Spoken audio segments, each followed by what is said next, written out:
Maintenant, la question, elle est simple. Vont-ils travailler durant le mercato? Parce que franchement, il faut recruter. Faut recruter. Tu ne peux pas aujourd'hui avoir Benzema qui est là, qui est en train de se donner à 2000% depuis plusieurs années, je dis, et que tu te dis, il n'y a pas de doublure. Où est Mariano? Mais Mariano, qui l'a blessé? Quand on me dit Mariano est blessé, je veux comprendre. Qui l'a blessé? Mais pourquoi il est blessé? Pourquoi? Il s'est blessé comment? Un gars qui joue jamais, comment il peut se blesser? Salam, salam, outsider, le débrief commence maintenant. Deux matchs au programme aujourd'hui. Le Real Madrid a joué et Liverpool aussi. On va d'abord commencer par Liverpool qui a gagné 2-1 face à Leicester. Franchement, on va être très sérieux. Deuxième victoire d'affilée des Reds de Jürgen Klopp depuis le retour de la Coupe du Monde. Ils se gèrent. Franchement, ils se gèrent. En termes de jeu, quand il y a une certaine stabilité, quand ils prennent le rythme dans le match, ils commencent à devenir difficilement jouables. Ils se créent beaucoup d'occasions. Le problème, il est simple, ils ne marquent pas assez de buts. Il y a un rattaquant. La rattaquance, je vous l'ai dit, le rattaquant élégant, parce que je n'ai jamais vu un joueur aussi pertinent que Darwin Nunez, mais qui rate autant que Darwin Nunez. Darwin Nunez va tout faire, il va tout faire. La course est parfaite, le contrôle est parfait, la frappe même, elle est parfaite. Tu ne comprends pas ce qui se passe. Toutes les conditions normales de température et de pression sont normalement réunies pour que le ballon rentre. Ça tape le poteau.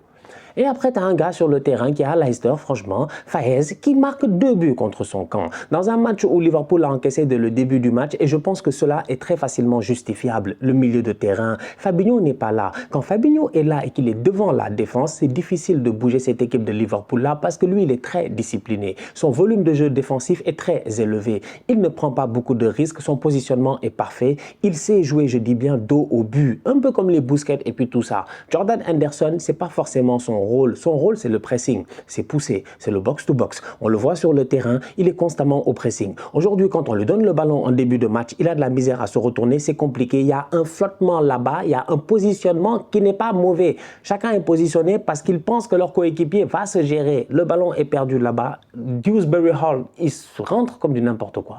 Et il va ajuster Alisson. Donc Liverpool encaisse un but aujourd'hui en première mi-temps. Tu regardes le but et tu te dis, bon, c'est des choses qui arrivent, mais après, durant tout le match, ils ne font pas beaucoup d'erreurs. Mais les erreurs qu'ils font sont encore une fois reliées à ce trio, je dis bien, au milieu de terrain et à ce joueur qui est censé rester en rétention devant la défense. Jürgen Klopp fait des changements. Si tu enlèves le fait qu'il y a le joueur de Leicester qui a marqué 2 buts contre son camp, donc voilà, que veux-tu, franchement. Du charisme au haut niveau, j'ai pas compris. Le premier dégage le ballon, il n'y a pas de stress. Le deuxième, le ballon frappe le poteau, dégage le ballon, il frappe le ballon. Je ne peux pas expliquer ce niveau de nulard. Franchement, Faez, qu'est-ce qui s'est passé? Donc, dans tout ça là, Leicester doit normalement aller à la mi-temps 1-0 face à Liverpool. Darwin Nunez, il est là, il a les occasions, il rate. Klopp fait un changement, il sort Oxlade-Chamberlain, il fait rentrer les Naby Keita, tout ça, il densifie le milieu de terrain et automatiquement tu sens qu'il y a un certain contrôle de la part de Liverpool qui se crée et là ils peuvent lancer à outrance leurs deux attaquants et c'est ce qui s'est passé en deuxième mi-temps. Normalement Liverpool doit finir ce match-là 3-1, 4-1, 5-1 comme la dernière fois, mais là encore une fois je me dis c'est bien parce que pour le moment je pense que Klopp voit les erreurs. Klopp voit ce qui ne marche pas, il est en train de le réajuster petit à petit. Il y a un mercato qui n'est pas encore terminé parce que là, ils viennent d'acheter le boy Cody Gakpo. On sait que lui, devant, il claque des buts, il nous l'a montré, mais attention, parce que Darwin Nunez aussi, avant de venir, il claquait des buts. Donc, il ne faut pas que Cody il arrive et que ça prenne 2 mois avant qu'il commence à marquer. Liverpool a besoin d'un buteur maintenant. Darwin, l'année passée, c'était feu et flamme au Portugal. Jusqu'à présent, ça va, il n'y a pas de problème. Franchement, il fait sa saison. C'est juste qu'il rate trop, en fait. Il rate tellement que c'est devenu un gag.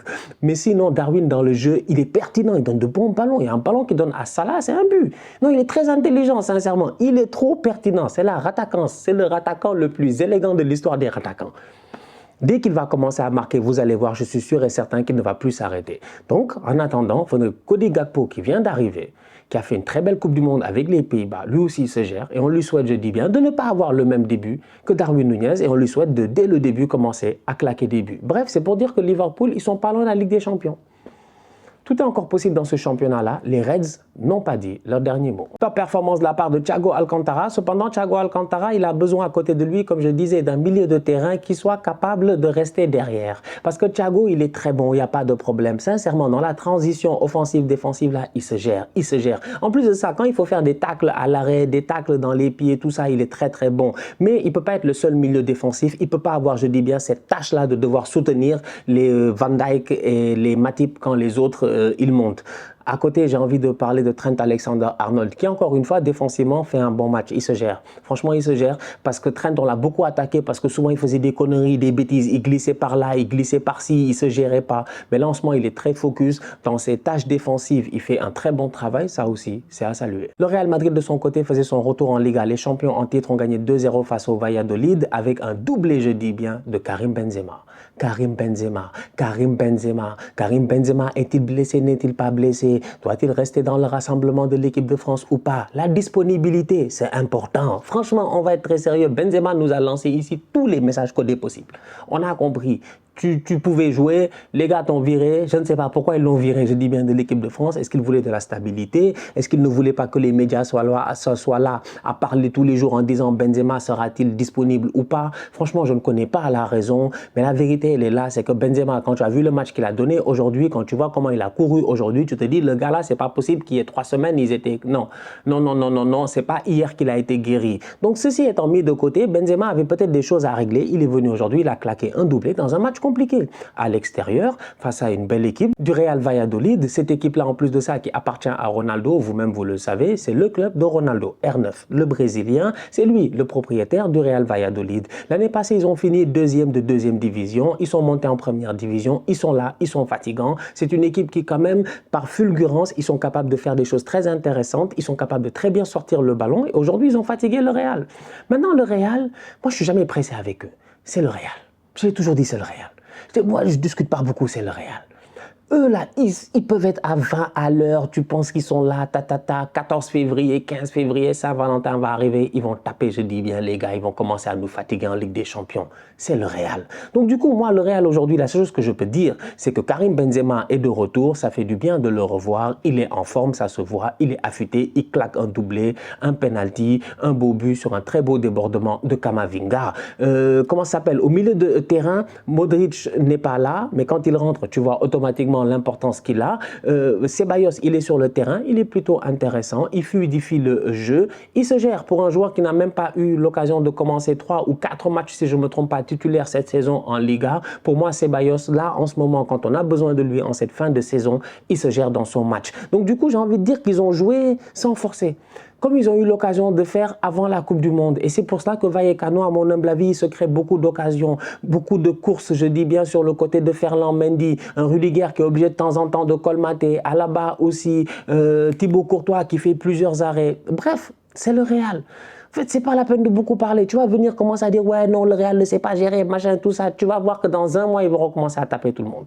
Donc là, en ce moment, la question à se poser, c'est de savoir pendant combien de temps ça va leur prendre avant que leur moteur diesel, là, ils reprennent du rythme. C'est juste ça. C'est que là, ils ont un moteur qui est un peu lent. Ça prend beaucoup trop de temps, peut-être, mais c'est normal parce qu'ils ont eu beaucoup de joueurs qui étaient à la Coupe du Monde, énormément de joueurs. Tchouaméni qui a joué jusqu'à la finale, Camavinga qui a joué jusqu'à la finale, Luka Modric qui a joué jusqu'à la 3e place, Karim Benzema qui a vécu un moment pas facile, qui a été viré, pas viré, mais qui est parti de la sélection, qui a pris sa retraite internationale, etc. Donc du coup, franchement, quand tu regardes, tu te dis, ok, il y a eu pas mal de joueurs importants qui ont eu à jouer ces dernières semaines et tout. Donc, le temps que tout ça se remette en place, le temps que Carlo Ancelotti ramène tout le monde dans le groupe, le temps que les gars, comme je dis, reprennent leur vitesse de croisière, je suis convaincu que le Real va redevenir une machine à gagner. Maintenant, la question, elle est simple. Vont-ils travailler durant le mercato? Parce que franchement, il faut recruter.